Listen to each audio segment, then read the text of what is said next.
အခုတောင်ကိုရီးယားမှာ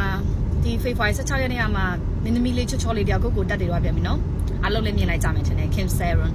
အဲ့လိုမျိုးလေး celebrity တွေတယောက်ပြီးတယောက်ဒီအစိတ်တောက်ဖြစ်နေတဲ့လူ community ကြောင့်မို့လို့တက်တယ်တော့ကြားရတာလေတော်လေးခက်စိတ်စိတ်တွေ့လာရတယ်လို့ကတင်တော့ထင်တယ်အဲဒီကောင်မလေးဆိုရင်သူ2000ပေါင်းဆိုတော့2025ဆို25နှစ်လောက်ပဲရှုံမယ်နော်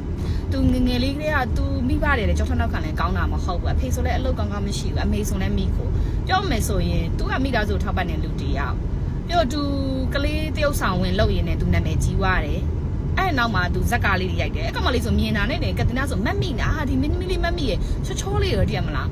ချောလေးဒါနဲ့သူ2022တုန်းကတော့သူကား accident ဖြစ်လို့သူနာမည်ပြတ်သွားတယ်အပြောခံရတယ်ပေါ့နော်ကောင်မလေးဖြစ်ပြီးအသက်22နှစ်လေးနဲ့အရက်မူးရင်းနဲ့သူကဘေးလမ်းဘေးက transformer ဘုံကိုသွားတိုက်တာတိုက်တော့အမှသူစာချုပ်တွေလည်းပြတ်တယ်စာချုပ်တွေလည်းပြတ်တော့အကျွေးတွေတင်သွားစာချုပ်တွေပြတ်သွားရဲဆိုတာလေသူတို့နိုင်ငံမှာအဲ့လိုပဲဂုံတိတ်ခါတစ်ခုလောက်ထိခိုက်သွားပြီဆိုရင်သူတို့နဲ့အလုပ်လုပ်နေတဲ့ကုမ္ပဏီတွေကအလုပ်မလုပ်တော့ရော်ကြီးတွေကိုပေးရတယ်အဲ့လိုမျိုးတော့ရှိရဲအခါကျတော့သူ1တန်း900လောက်သူအကျွေးတင်သွားတာကောင်မလေးရအဲ့တော့ကလေအဲ့တော့လူတွေကလည်းသူ့ဝိုင်းချင်းအလုပ်ကလည်းမပေးစိတ်တက်တွေကလည်းကြာအကျွေးရလည်း1တန်း900လေအဲ့ဒါတော့ US ဒေါ်လာနဲ့ဆို$500,000လောက်ရှိတယ်လုံးဝဒေါ်လာ9သိန်းလောက်ရှိတယ်အများကြီးပဲကွာကောင်မလေးကဘလို့ပေးနိုင်ပါလဲသူအလုပ်တွေစူးစမ်းပြီးလုပ်တယ်ဒါနဲ့သူတိတ်ပြီးတော့နေရမရဘူးအလုပ်လုပ်ရတာလေအဲ့လိုမျိုးစဉ်းစားကြည့်ကွာကိုကိုအကျွေးနဲ့ကိုမလုပ်ချင်တဲ့လုပ်တွေပါလုပ်ခိုင်းမယ်ဆိုဘယ်တော့ pressure များလိုက်မလဲဟုတ်တယ်မလားဥပမာကွာဒီအလုပ်လက်မခံချင်ဘူးဒါနဲ့အကျွေးရှိနေလက်ခံလိုက်ရဆိုဘယ်တော့မှစိတ်ညစ်စရာကောင်းလိုက်မယ်သူ့ဘဝလေးကိုစဉ်းစားကြည့်ပါဘလောက်တောင်မှသူမွန်းကျက်နေလိုက်မလဲပေါ့နော်နောက်ဆုံးသူလိုင်းပေါ်မှာသူတင်ခဲ့တယ်ကော်ဖီဆိုင်လေးတစ်ခုသူဖွင့်တာသူတငယ်ချင်းနဲ့သူဖွင့်မို့ဆိုပြီးသူတိုင်ပင်ထားတာအဲ့မှာသူအဲ့ကော်ဖီဆိုင်လေးမတိုင်ခင်ကသူဘယ်ကော်ဖီဆိုင်မှာလဲသူအလုပ်တလုပ်တည်းရဲ့အဲ့တော့ကသူကော်ဖီမုန့်လေးတွေဖုန်နေပုံလေးတွေကော်ဖီလေးဖြော်နေပုံလေးသူတင်လိုက်တယ်အဲ့မှာပြောခံရတယ်ပြောခံရတဲ့အခါကျတော့သူ့ကဒီတိုင်းကိုပါမုန်းနေကြဘာလို့လဲမသိရုပ်ချော်လို့နေမှာပေါ့တည်မလားသူကတော်လဲတော်ရုပ်လေးချော်တော့